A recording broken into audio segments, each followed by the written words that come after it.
How's it going, everyone? Welcome back to Elvis Junction Reviews. Today we're looking at another Walthers product. We're looking at a Walthers Mainline 57-foot mechanical reefer in the Union Pacific yellow scheme, number 456649. Here it is in its box here. We're gonna just go ahead and get it open. I hope everybody's having a good day today. I've been having a pretty boring day, I'll be honest. Woke up like not even an hour ago and I was like, you know what, I'm pretty bored. Let's film a review. Take that plastic cover off. We have a plastic sheet covering the freight car here. And just like that, this car is actually very heavy, and I will talk about that more. But you can see, you just saw that wobble. That is a lot of wobble right there. But anyway, let's get into some history. So in terms of history, I've already pretty much gone over the reefer car in the other two reefer videos that I've already done. Basically, reefer cars keep their contents cool inside by using a diesel generator, which powers a machine that freezes the inside of the car, which is insulated, by the way, and it keeps the product cool and frozen until it reaches its final destination, wherever that may be. Okay, so now let's get into some details, starting with what the B end.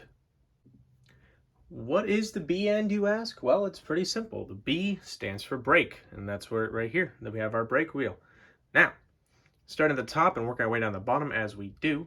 Up at the top, we see our markings here, our road number markings, UPFE 456649. Working our way down the bulkhead here, we can see some ladders on either side of the car. And there is a grab iron right here that is parallel to the entire car. Here's our brake wheel and the brake chain that leads down into the brakes. Here's our Walthers metal coupler. Ooh, and look at how much wobble this car has. That is actually not good. Here we have our here's our step walkway right here, and here is our tack board, or our bad order board, if you'd like to call it. It's pretty much the same on the other side, missing that brake wheel and the brake chain, but the inclusion of this little exhaust stack for the generator, and we will talk about that generator part when we're looking at the side, which is what we're going to go to now.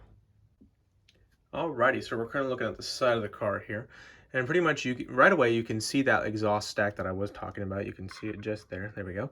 And we have some panels here that they're really. This is where the generator would be, right here on this side. Unfortunately, because it's Walthers Mainline, it's not like an Intermountain or an Athen Genesis product where the grates are see-through, and that is unfortunate.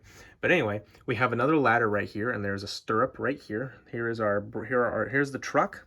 Moving off here to the right, we have our UPFE 456649. We have our capacity, load limit, and load weight numbers here, as well as when this car was built new. It was built new in October of 1975. As we move along here, we have another bad order board, and then a smaller board right here. I'm not exactly sure what that is. Please, if you could let me know. Here is our door, and as you can see, we have some nice metal rods here on either side. Here is our door handle, which basically it rotates left or right depending on the car.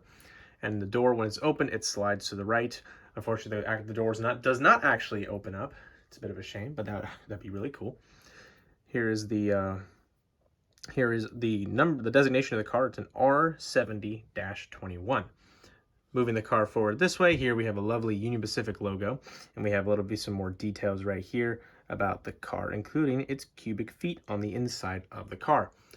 And remember how I mentioned the generator here? There you go. There's a much better view of the of that see-through grate that is unfortunately unseeable. And as you can see, you can actually see all the rivet detail, which is really cool, actually.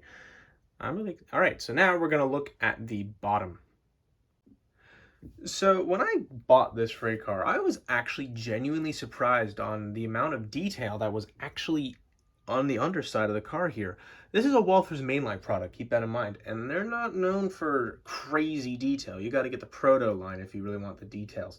But I was genuinely surprised. I mean, this is a lot of detail for the underside of the carriage. But anyway, starting here at the right, we have the two big diesel fuel tanks that keep the generator running at all times. We have our air brake reservoir right here, and look at all this is all for the brakes. And you can see this big screw or like spring, which I'm assuming that will rotate when the brakes are activated, and it basically keeps the brakes locked in place. So once you turn the wheel on the B end, it will unlock the wheels. But it is very crazily, it's very impressive, and I was very surprised when I got this. Looking at the top of the car, it's just all white, as you can see here. As we move the car this way, basically this is where the generator is. And it's just really cool. So overall, I think this car is genuinely very good. I give it an A-. My reasoning for the A- is because of that. Look at how much body roll we have. And don't worry, I do know how to fix this. It's very simple. You just add some washers or you tighten the screws of the bogies or the trucks here until there is not that much wobble, which is honestly, that's very disappointing. So that's why I had to give it an A-. But honestly, I really like this car. It's very fun. It has a lot of great detail, and it has a good weight to it. And I'm very impressed on why Walthers gave this such a good weight. But anyway, if you enjoyed, please hit that like button. Also subscribe if you have not, and hit the notification bell to know when I upload. I upload on Mondays and Fridays at 9 a.m. Pacific Standard Time. So check in on those days and at those times to see what I've got for you next. But anyway, thank you very much for watching, and I'll see you in the next video. Bye for now.